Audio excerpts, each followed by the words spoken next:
still it's nice. అందరికీ నమస్కారం. ఈరోజు మా ఇద్దరు మీరిద్దరూ మాట్లాడేది మీరు వినబోతున్నారు. చాలా గుట్లు బయటపడతాయేమో. ముందు చాలా ఇన్ఫార్మల్గా చెప్తున్నాను. నేను రాగానే అన్నాను ముందు ఈసారి వాళ్ళు ప్రజెంట్ చేసింది. నేను ఇంటికి వెళ్ళినప్పుడు ఇంటి ఆడపడుచు అని చెప్పి నాకు ఈ సారీ ఇస్తే నేను ఈ సారీయే కట్టుకుంటాను,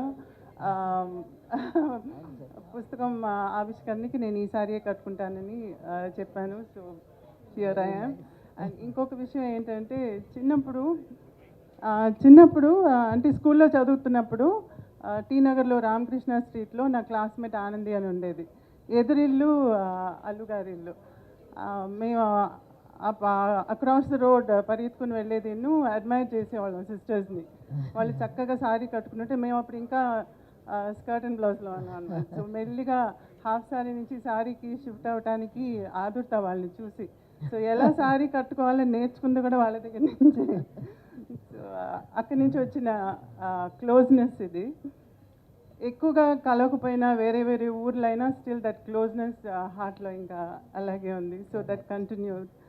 అండ్ ఒక ఇంట్రడక్షన్ ఇవ్వాలి నేను, ఎందుకంటే సంజయ్ అన్నారు కదా మేము ఇంటికి వెళ్ళి పిలిచామని.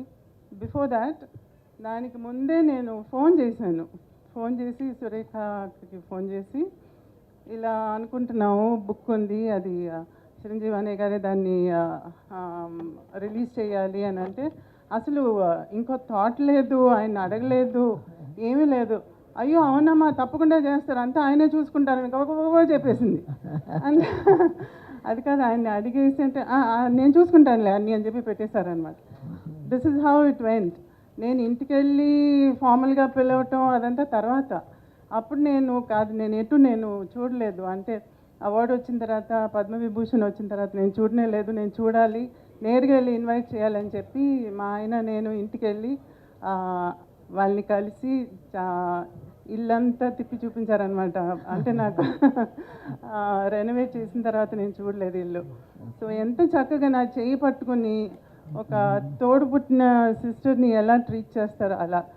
నేను చిరంజీవి గారిని అన్నయ్య అని పిలుస్తాను, ఎందుకంటే ఈరోజు ఈ ఫంక్షన్ అంతా నేనేమన్నానంటే ఇంట్లో సింపుల్గా ఈ బుక్ని రిలీజ్ చేసేసి మీడియా వస్తే చాలు, ఇంకేం వద్దు నాకు, మీ చేతులతో బుక్ ఇవ్వాలి అంతే, ఇంకేం వద్దు నాకు అని చెప్పా.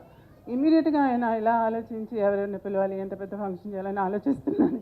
నేను అలా కాదు, చిన్నదిగా చేద్దాం అంటే అలాగే చేద్దాంలే అని చెప్పేసి ఈరోజు ఇట్స్ కమ్ టు దిస్. అమ్మకు ఒక పెద్ద కొడుకుంటే ఏం చేస్తారో అది చేస్తున్నారు ఇవాళ. నేను ఎప్పుడు అనుకుంటాను తమ్ముడిని, నువ్వు ముందు పుట్టి ఉండకూడదా అని చెప్పి. బికాజ్ మేమిద్దరు కొంచెం ఇన్నసెంట్గా ఉండిపోయాం. We did know how to handle things. అన్నీ చాలా యంగ్ ఏజ్లో జరిగిపోయినాయి.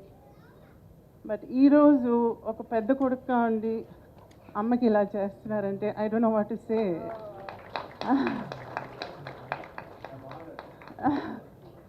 Thank you so much. I have no words. ఇంకా మీరు అడిగితే నేను సమాధానం చెప్తాను. నాకు తెలిసిన విషయం ఏంటంటే సురేఖ గారు మెగాస్టార్ చిరంజీవి గారి మీద పెత్తనం జలాయిస్తారని తెలిసిపోయిందో ఇంట్లో.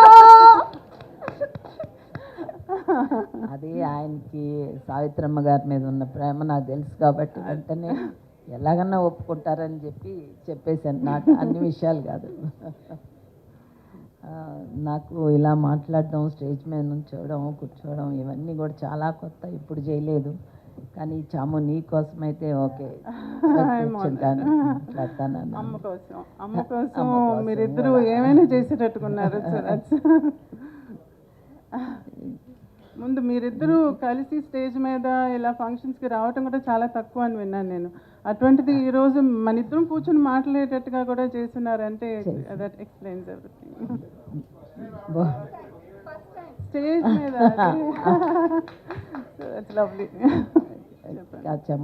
నువ్వు నేను చిన్నప్పటి నుంచి తెలిసిన మధ్యన ఒక ఫ్రెండ్ ద్వారా ఇద్దరం కలుసుకునేవాళ్ళం. సో మీ ఇంటికి వచ్చి తిరిగేంత చనువు అప్పుడు లేదు నాకు, కానీ అమ్మ గురించి చాలా తెలుసుకోవాలని ఉండేది. అది నాకు ఈరోజు ఛాన్స్ వచ్చింది. So I want to ask you something.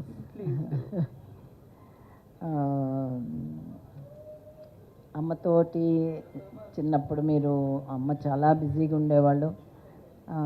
కాకపోయినా అమ్మమ్మ గురించి చాలా బయోపిక్స్ వచ్చినాయి, అమ్మ గురించి చాలా బుక్స్ వచ్చినాయి.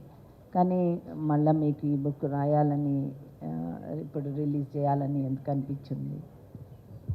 అమ్మ గురించి ఒక పెద్ద మూవీ కూడా రిలీజ్ అయ్యి పాపులర్ అయింది, మహానటి అని. ఈరోజు చిన్నపిల్లల దగ్గర నుంచి అమ్మ గురించి అంత అఫెక్షనేట్గా మాట్లాడుతున్నారంటే ఇట్స్ బికాజ్ ఆఫ్ మహానటి. మహానటిలో అమ్మ చిన్నతనం, తను చేసిన సేవలు, తన ఒక కంప్లీషన్ లాగా తీస్తున్నారు.